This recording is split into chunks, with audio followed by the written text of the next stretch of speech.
मुजफ्फरनगर भोपा road स्थित Bindal duplex के सामने बुधवार को उस वक्त हालत तनावपूर्ण हो गई जब भाकियू और राजनीतिक कार्यकर्ताओं ने दिल्ली से आ रहे एक कचरे से भरे ट्रक को बीच सड़क पर रोक लिया। क्या निकला उस ट्रक में, ये बड़ा सवाल है जिसका जवाब इस खबर में आपको मिलेगा। ट्रक खुलवाकर देखा गया तो उसमें से उठ रही तेज बदबू ने आसपास के माहौल को जहरीला कर दिया। आरोप है कि ट्रक में रबर और प्लास्टिक जैसा खतरनाक कचरा भरा हुआ था जिसे जलाने की तैयारी थी। ट्रक रुकवाते ही कार्यकर्ताओं का गुस्सा फूट पड़ा। बिंदल ड्यूप्लेक्स के मालिक पंकज अग्रवाल के खिलाफ जमकर नारेबाजी की गई और मुर्दाबाद के नारे गूंजते रहे। मौके पर पहुंचे प्रदूषण नियंत्रण बोर्ड के अधिकारियों को भी कार्यकर्ताओं के तीखे विरोध का सामना करना पड़ा। हंगामा उस वक्त और बढ़ गया जब भाकियू कार्यकर्ताओं ने प्रदूषण बोर्ड की टीम, जिसमें जेई राजा गुप्ता भी शामिल थे, इनको घेर लिया और मौके पर ही बैठा लिया। कार्यकर्ताओं ने आरोप लगाया कि प्रशासन और संबंधित विभाग लंबे समय से इस गंभीर मुद्दे पर आंखें मूंदे हुए है, जिसके चलते इलाके के हालात बद से बदतर हो गए हैं। कार्यकर्ताओं ने ट्रक के सामने धरना देते हुए साफ चेतावनी दी कि किसी भी सूरत में इस तरह का कचरा इलाके में नहीं जलने दिया जाएगा।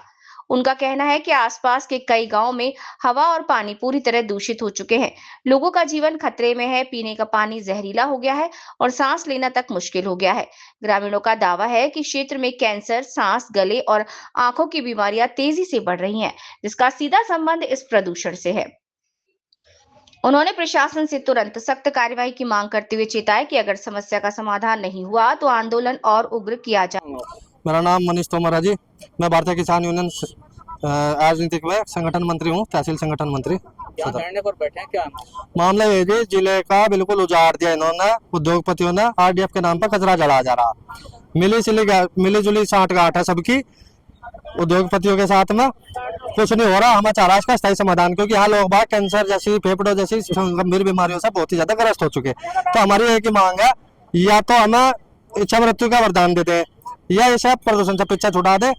इनका प्रदूषण विभाग वाला बिल्कुल सो रहा है, प्रशासन बिल्कुल सो रहा है। उनकी तरफ से कोई मरो या जियो। अब कोई अधिकारी पहुंचे हैं वहाँ पर? ये यहाँ पर आरटीओ साहब आए हैं जी, और प्रदूषण विभाग वाले हैं, और सारे अपने आराम कर रहे हैं एसीओ में बैठे। तो वो आप क्या चाह रहे हैं, क्या मांग रहे हैं? हमें यो प्रदूषण से जी कचरा जलाया जा रहा है आरडीएफ के नाम पर, इससे स्थायी समाधान चाह रहा है। जिले में कचरा ना आवे, आरडीएफ जलाना, आरडीएफ आ रहा तो आरडीएफ की जो परिभाषा है वही जला जा, कचरा ना जला जा जो नगर पालिका का। इसमें कुत्ते, बिल्ली। क्या नाम है आपका? मेरा नाम जावेद ठाकर, भारतीय किसान राजनीतिक कमेटी जिला महामंत्री हूँ।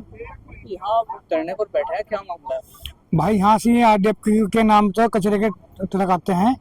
हमें भाई आया था यहाँ से, तो हमें इसने सूचना दी भाई ट्रक फिर आ लिया। पर आज खुद अभी कोई रोक नहीं पा रहे। दिन में जहाँ भी हम मिला हम रोको है ना।